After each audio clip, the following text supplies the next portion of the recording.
Welcome to Couch Talk with Cherie. I'm your hostess, Cherie May, licensed professional counselor of Work in Progress Counseling. Here at Work in Progress, we are a team of therapists dedicated to providing direction, guidance, and support in a safe environment for individuals desiring emotional, spiritual, and relational healing. Work in Progress has two locations. We're in the Birmingham, Alabama area in Roebuck on Highway 11 near Trussville at 266 Gadsden Highway, Suite 102. In Coleman, Alabama, we are at 409 2nd Avenue Southwest, Suite 106. For more information, you can call us at 205-994-4563, or you can locate us on the web at www.workinprogresscounseling.com. I decided to do Couch Talk to open up communication about mental health and to decrease the shame and the stigma associated with all things mental health. Today's Couch Talk topic is grief. Now, feel free to follow us on Instagram, like us on Facebook, and subscribe to our YouTube channel to see previous videos. Also, feel free to ask comments or leave questions below. I'll get to each and every one of them at a later time. And also, like and share this video. According to author Nicholas Sparks, youth offers the promise of happiness, but life offers the realities of grief. As the old saying goes, there are only two things in life that are certain: death and taxes. Unfortunately, if you live long enough, you will experience the death of someone that you love. With the death of a family member or friend comes grief. It's expected. Now, according to dictionary.com, grief is the keen mental suffering or distress over affliction or loss, sharp sorrow, or painful regret. Therefore, grief is a sorrow or a sadness or a depression that's related to any significant loss. Now, this loss can be the death of a friend or family, or even of a pet. However, people also grieve the losses related to other life events, such as when they graduate from school, move to another home, change jobs or retire, divorce, break up, when people are diagnosed with cancer or any other serious chronic illness, lose a home due to fire or natural disaster. Any major loss can bring on grief. The purpose of the grieving process is to help you grieve through, to work through the emotions that are associated with grief in order to accept what has happened so that you can move on to a place of peace. Now, after experiencing a loss, the strange and intense emotions and symptoms that you experience may cause you to question your sanity. You feel like you're just going crazy. Now, later on, I'm going to talk about the symptoms, the normal symptoms of grief, so that you can kind of set your mind at ease and understand that the things that you're going through are normal. I decided actually to do this talk about grief right now because the holidays are coming up, and a lot of times the holidays will be a trigger for grief and grieving, even if the loss wasn't recently. Tune in next week to hear me talk about some things that you can do to get past grief. Now, most people, although you have to go through the exhausting and agonizing process of grief, will actually return to their sanity after grief and with their emotional health intact. However, there are times when outside help might be needed. So how do you know when you need help? One expert defines it in this way: as long as your grief is moving, varying, and fluid, it's okay. As long as your emotions are frequently changing and you are exhausted at the end of the day, you're on track. However, you should seek professional help if grief becomes stagnant, excessive, if it stops you from your normal daily functioning, and if it fails to get better. Grief is not a disease and it's not a mental disorder.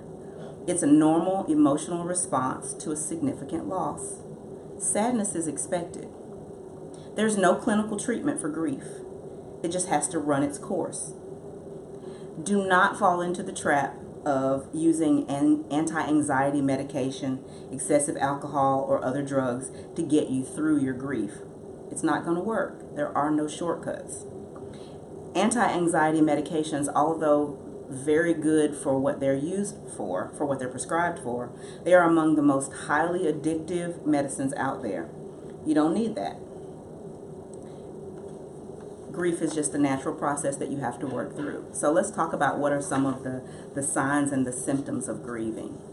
So there are physical effects, there are emotional effects, there's spiritual effects, there's social effects. So we'll start with the physical effects.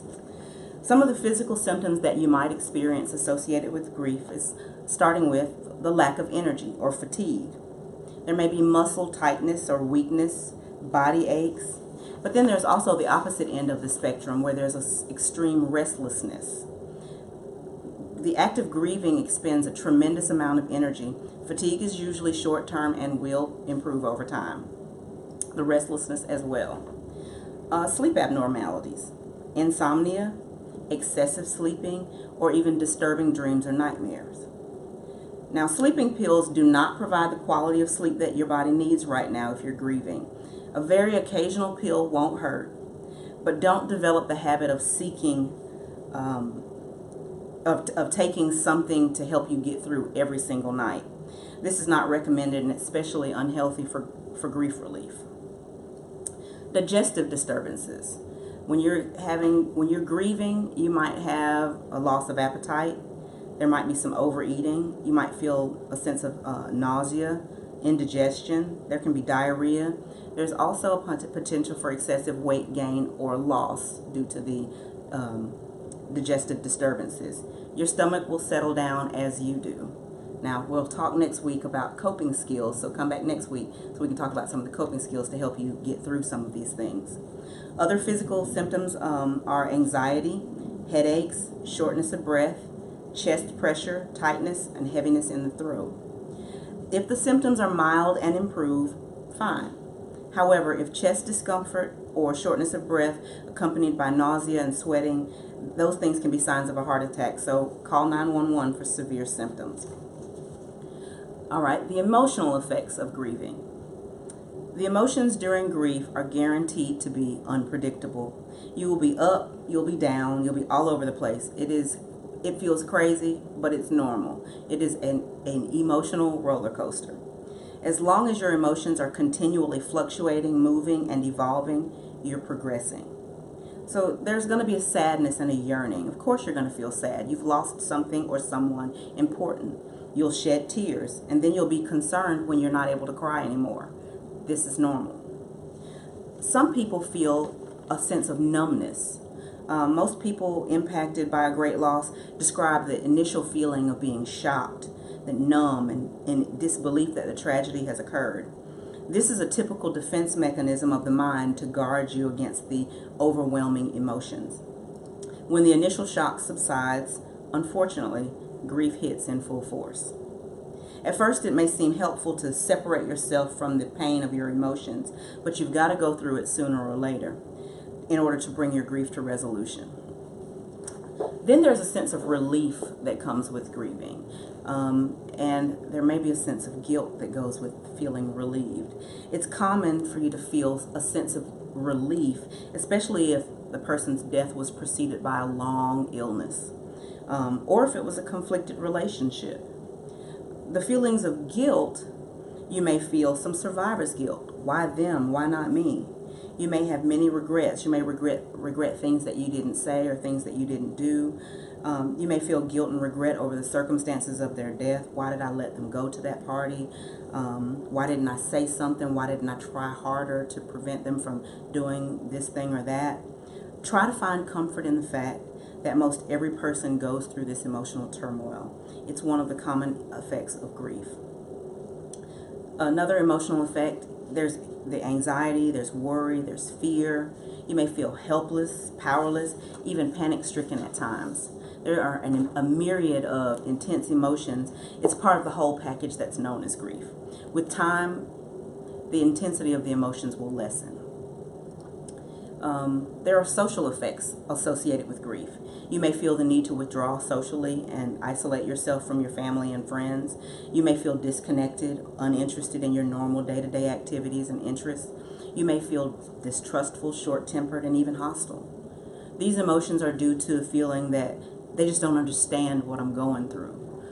Your impatience with their lack of understanding, that's normal and possibly justified. Your social life will return to normal as you progress through the grieving process. Slowly, you'll rejoin the land of the living. However, some of your prior relationships may be changed forever. Lastly, there are the spiritual challenges.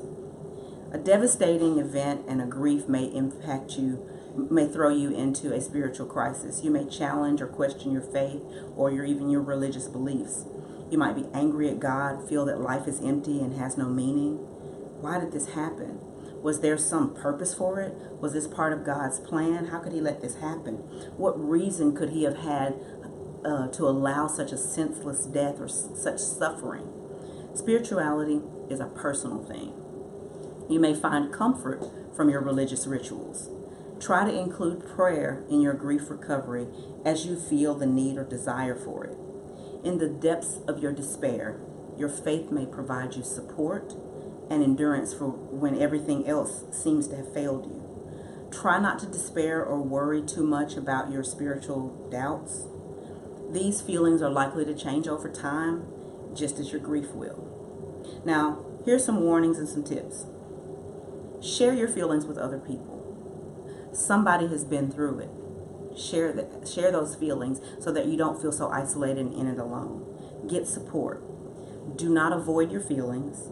Don't self-medicate with drugs or alcohol or sex or gambling or shopping. Do not participate in anything that makes you feel like you're avoiding your feelings. Now, there are some warning signs associated with grief. Suicidal thoughts.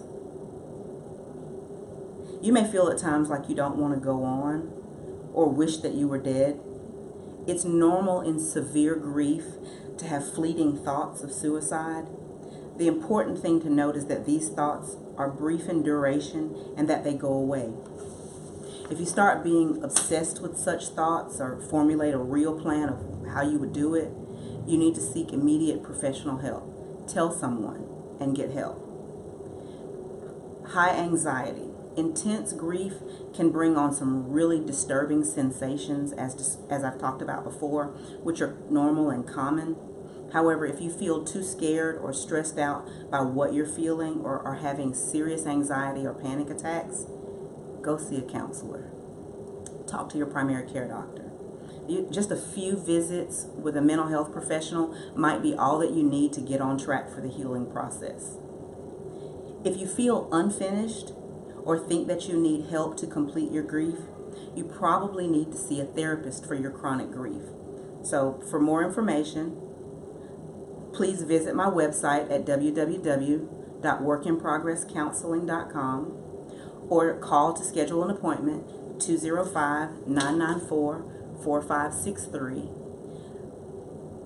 I'll see you next time on Couch Talk.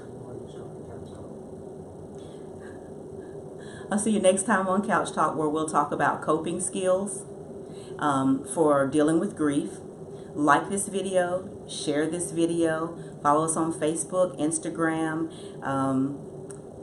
and YouTube. And remember that the whole point of this is to reduce the stigma and the shame related to all things mental health. So let's keep the conversation going. See you next time on Couch Talk.